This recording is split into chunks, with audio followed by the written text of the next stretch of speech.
નમસ્કાર વિદ્યાર્થી મિત્રો.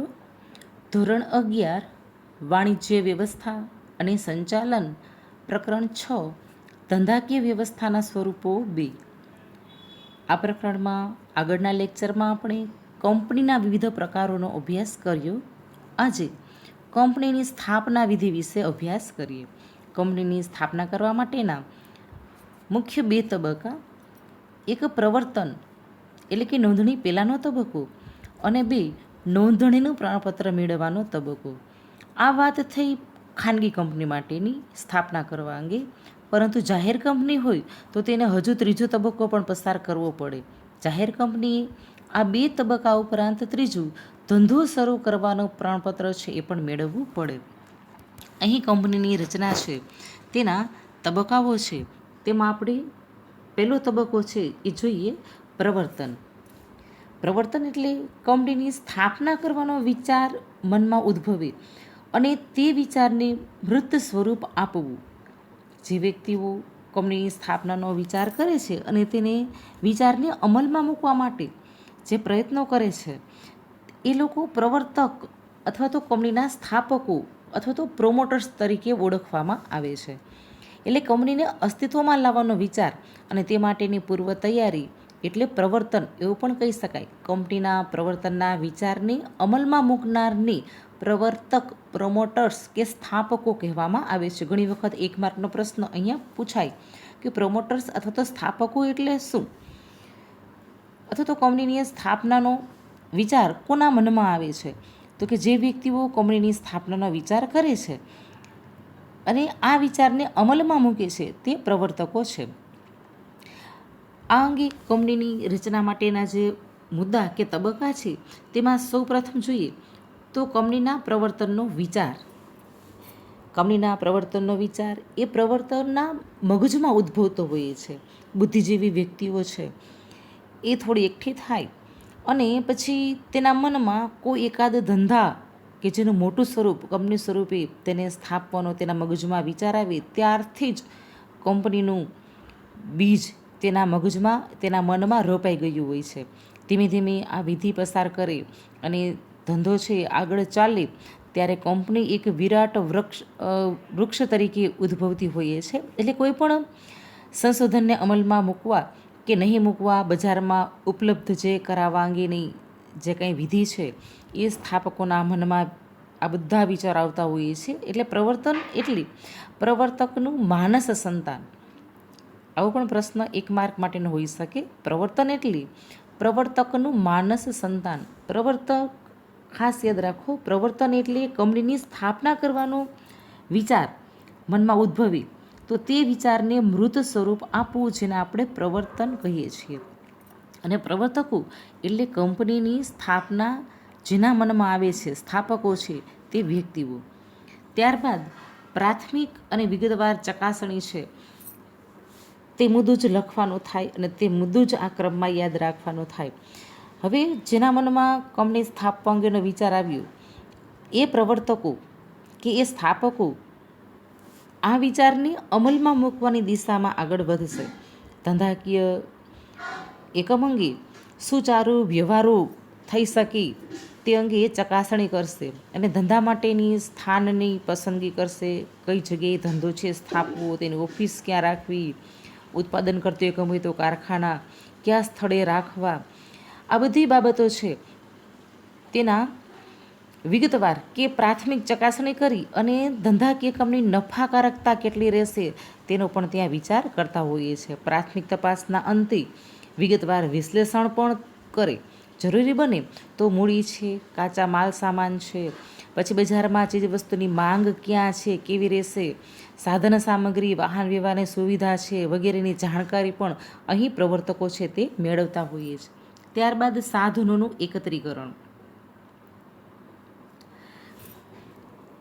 પ્રવર્તનને અમલમાં મૂકવા માટે પ્રવર્તકો છે તે ધંધાકીય એકમ અંગેના સાધનો જેવા કે જમીન, મકાન, પ્લાન્ટ, કાચો માલ સામાન, યંત્રો, મશીનરી, સેવા મેળવવાની હોય આ વગેરે મેળવવા માટેના કરારો છે એ કરતા હોઈએ છે.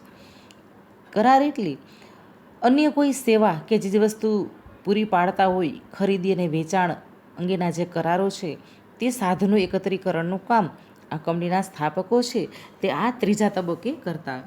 ત્યારબાદ ચોથો તબક્કો જોઈએ કે નાણાકીય વ્યવસ્થા કરવી. સાધનો અને મિલકતો એકઠી કરવા માટે મૂડી ક્યાંથી અને કેવી રીતે મેળવવી તે વિચાર બહુ મહત્ત્વનો ગણાવી શકાય.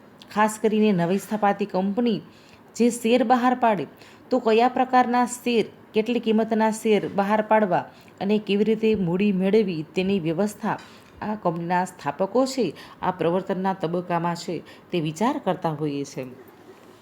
વિદ્યાર્થી મિત્રો, આ વાત થઈ નોંધણી પહેલાંના તબક્કાની, જેના આપણે આ 4 મુદ્દાને આ ક્રમમાં જ યાદ રાખવાના થાય. ત્યારબાદ બીજો તબક્કો છે નોંધણીનું પ્રમાણપત્ર મેળવવું. નોંધણીનું પ્રમાણપત્ર મેળવવા માટે તમે અહીં જોઈ શકો છો 7 મુદ્દાઓ છે તે યાદ રાખવાના અને 6 મુદ્દાઓ છે યાદ રાખવાના અને આ 6 મુદ્દાઓને આ ક્રમમાં જ લખવાના થાય. તેમાં સૌ પ્રથમ જોઈએ તો આવેદનપત્ર. ઘણી વખત આવેદનપત્ર અંગે અલગ પ્રશ્ન પણ હોઈ શકે. આવેદનપત્ર તૈયાર કરવામાં આવવું, એસપીસીસીમાં પણ તમે કંપનીની રચના અંગે તેમજ એસપીમાં એક અલગ પ્રકરણ તમે આવેદનપત્ર વિશે શીખવાના છો અથવા તો શીખતા હશો તો પણ તમને ત્યાં આના કરતાં વધારે ડિટેલ્સ માહિતી છે તે મળે.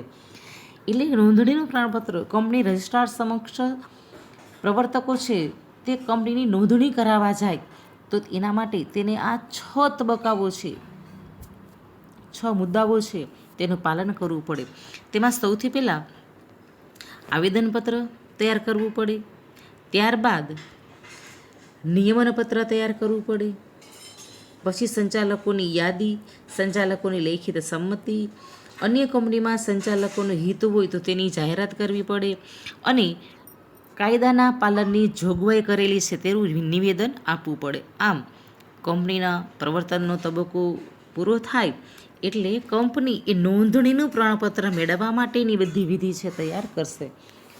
કંપનીને અસ્તિત્વમાં લાવવા માટે કંપની રજિસ્ટ્રાર પાસે કંપનીની નોંધણી કરાવવી પડે.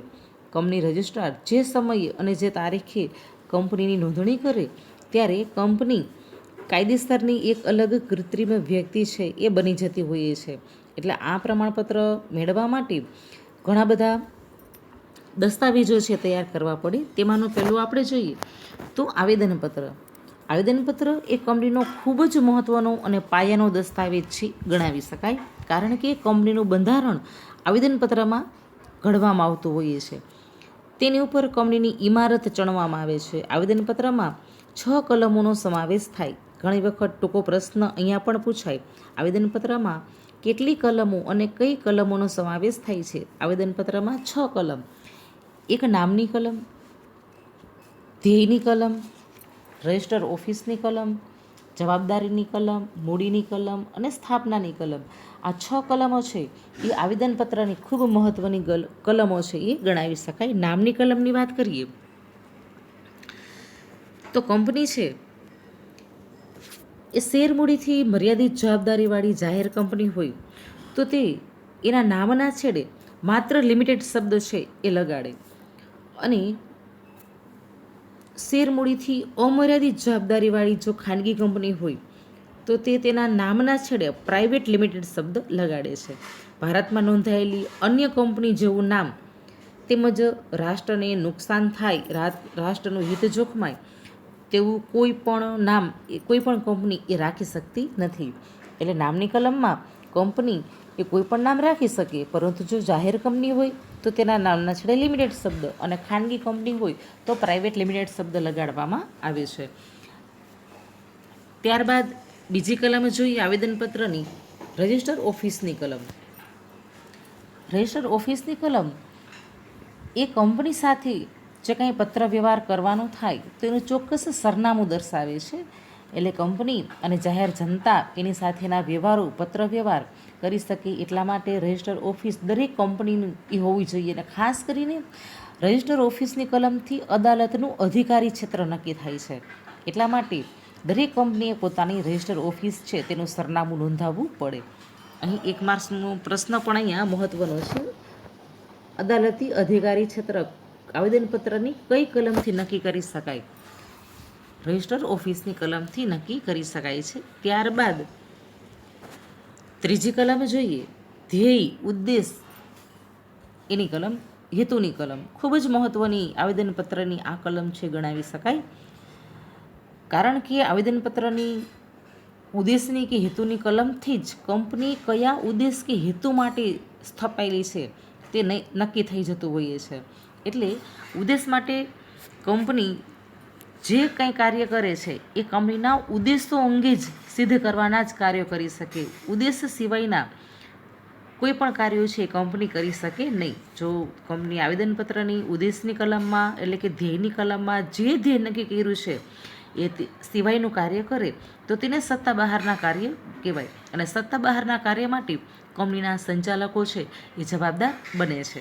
એટલા માટે ધ્યેયની કે ઉદ્દેશની કલમ એ આવેદનપત્રની 6 કલમો છે તેમાં સૌથી મહત્ત્વની કલમ છે તે ગણાવી શકાય. ત્યારબાદ ચોથી કલમ જોઈએ, જવાબદારીની કલમ. કંપનીના સભ્યોની જવાબદારી કયા પ્રકારની રહેશે એ આ જવાબદારીની કલમથી નક્કી કરી શકાય છે. કંપનીના પ્રકારો વિશે પણ આપણે આગળ સમજી ગયા કે સભ્યોની જવાબદારી મર્યાદિત હોઈ શકે, અમર્યાદિત હોઈ શકે અને બાંયધરીથી મર્યાદિત પણ હોઈ શકે. તો કંપનીમાં સભ્યોની જવાબદારી કેવી છે તે આવેદનપત્રની જવાબદારીની કલમથી નક્કી કરી શકાય. જો એક જ વ્યક્તિની કંપની હોય તો આવા કિસ્સામાં એ એક વ્યક્તિ જે મૂળ છે તેનું મૃત્યુ થાય કે કરાર કરવાની કોઈ ક્ષમતા આ વ્યક્તિ ધરાવે નહીં તો એના લીધે બીજી વ્યક્તિ તરીકે કોનું નામ દાખલ કરવામાં આવે તેનો ઉલ્લેખ આ જવાબદારીની કલમ છે તેમાં કરી દેવામાં આવતો હોય છે. ત્યારબાદ મૂડીની કલમ વિશે જોઈએ તો કંપનીની કુલ મૂડી કેટલી રહેશે, જેને આપણે સત્તાવાર મૂડી કહીએ છીએ.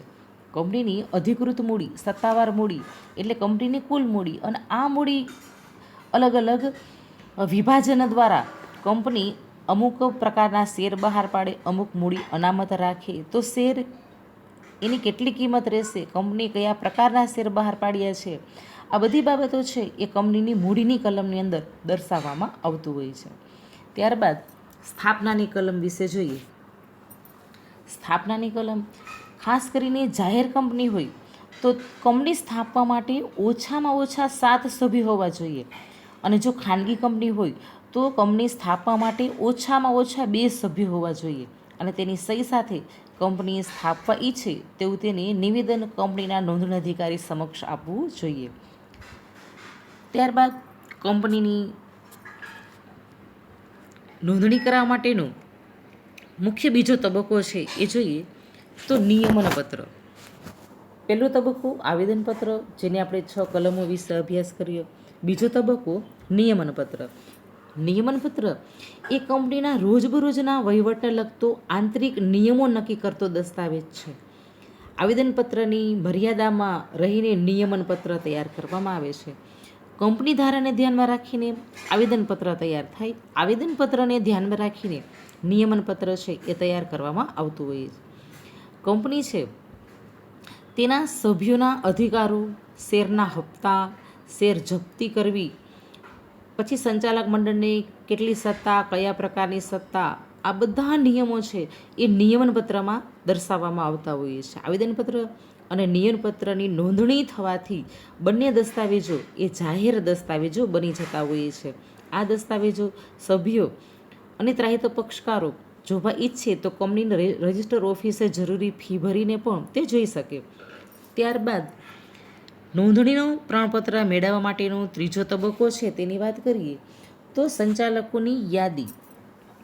સંચાલક તરીકે કંપનીમાં કામ કરવા તૈયાર હોય તેવી વ્યક્તિઓ છે તેનું નામ, સરનામું, ઉંમર, વ્યવસાય, રાષ્ટ્રીયતા વગેરે જે બાબતો છે એ કંપનીના નોંધણી અધિકારી સમક્ષ એટલે કે કંપની રજિસ્ટ્રાર સમક્ષ નોંધાવવા પડે, જેને આપણે સંચાલકોની યાદી કહીએ છીએ.